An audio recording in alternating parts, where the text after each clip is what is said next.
Good morning, students. Today, I will be discussing here about the method of transfer of heat. This is the part 2 video of the heat chapter. There are the three methods or the three modes of the transfer of heat. One is the conduction, convection, and radiation. First, see, we will be discussing about the conduction. Now here I have taken one metal rod. Let us take that this is a metal rod, and in this metal rod if you touch with a burning flame, that means heat will be produced.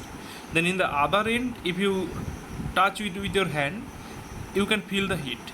That means heat from this end to that end already transferred. So this type of transference of heat through the material medium is known as the conduction. So specifically, conduction can be defined as the transference of heat from one end to the another end of a object without the movement of the material of the medium, or without the movement of the substance. See, if you consider here this part of the metal rod, whatever the particles or the atoms or molecules are present, they will not move, but the heat will be moving from one end to the other end. This is known as the conduction. So how heat is conducted through this metal rod? Heat is conducted through the metal rod by the vibration of the particles. How? See, when this end of the metal rod is getting heat, so the particles or the molecules, whatever is present, they will be getting more energy, and they will start moving from one place to the another place. But as there is a strong force of attraction which holds these particles over there, so that they will not be able to move. But what they will do now, they will start vibrate, and this, see, the particle of this end, it will start vibrate here, and again see, this vibration will be carried to the next particles. Next adjacent particles will this particle will vibrate the next adjacent particles. In this way, throughout the metal, the heat will be conducted. Now, see, there are some substances which are good conductors of heat, and which are some of the substances are there which are bad conductor of heat. So depending on this, the conductors are classified into two categories. One is the good conductor, another is the poor conductor. Good conductor of heat, generally the metals are the good conductor of heat, and the wooden block or the plastics, these are the bad conductor of heat. Now, you know that the conduction takes place generally in the solid medium, because in solid the particles are fixed, and they will not move from their fixed position, as they although they are getting more energy. And you know, the air is a poor conductor of heat. Air cannot conduct heat. And see, there is some phenomenon which can be explained through the conduction of the heat. And see, as the metal are the good conductor of heat, that's why the cooking utensils are made up of metal, so that they can transfer the heat from the bottom part of the utensils to the upper part where the food is being cooked. Now, another way, see, we can consider here, generally, you know that during winter days we generally wear the woolen clothes. Why we generally wear the woolen clothes? We generally wear woolen clothes because of the reason is that woolen cloth cannot transfer heat from the outside to the inside body, or the inside body to the outside. And also see, between the woolen cloth there are air entrapped, and as there is a presence of air between the woolen cloths, then what will happen? Then, and you know that the air is a bad conductor or poor conductor of heat, so that they will not allow the outside heat to come in or inside heat to go out. So as a result, we feel comfortable. Generally, we often observe that instead of using one thick blanket, if we use the too thin blanket, then it would be more comfortable. Because of the reason is that the between the too thin woolen blanket,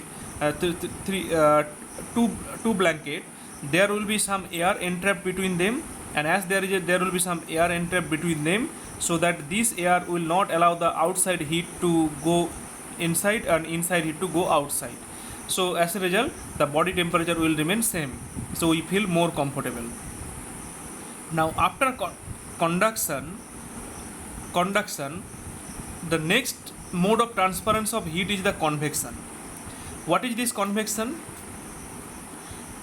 Generally, convection is also the transference of heat from one part of the object to that of the other part by the movement of the material medium.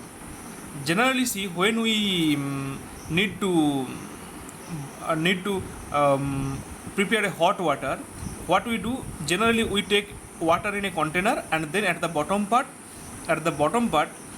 if we give a heat, then we will be observing that after some time the whole water become hot.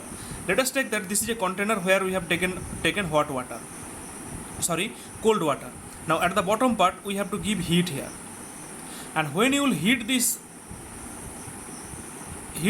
container, the bottom part, as it is direct in touch with the heat, so what will happen, this part will become hot, and when the water will become hot, then it will become lighter.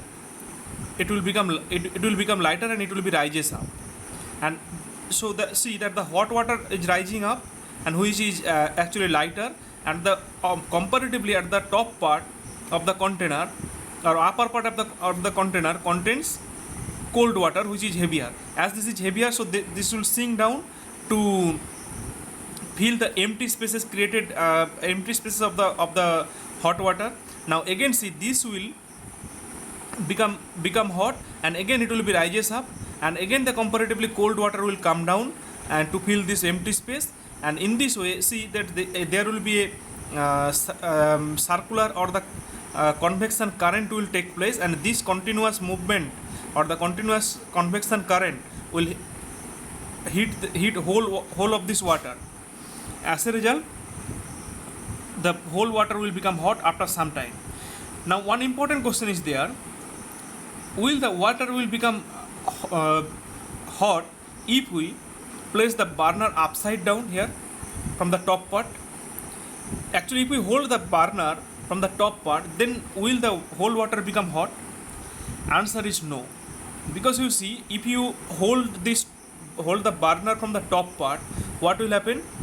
The top part will become hot and it is lighter, but here, see, at the bottom part the comparatively heavier and cold water is present, so that this hot water will not be able to sink down, so that the convection air current will not take place. As a result, the whole water will not become hot.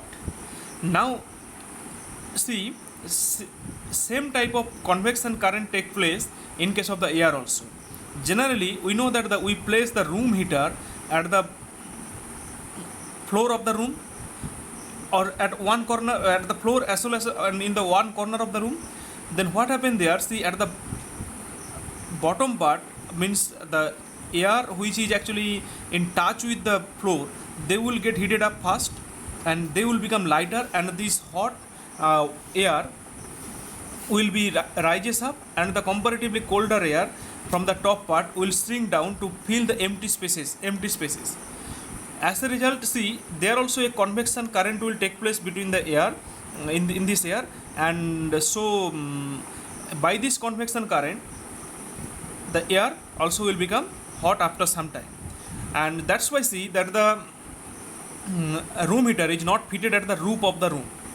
If it is fitted at the roof of the room, so only the top part of the air will become hot, but the bottom part will remain as cold as it is.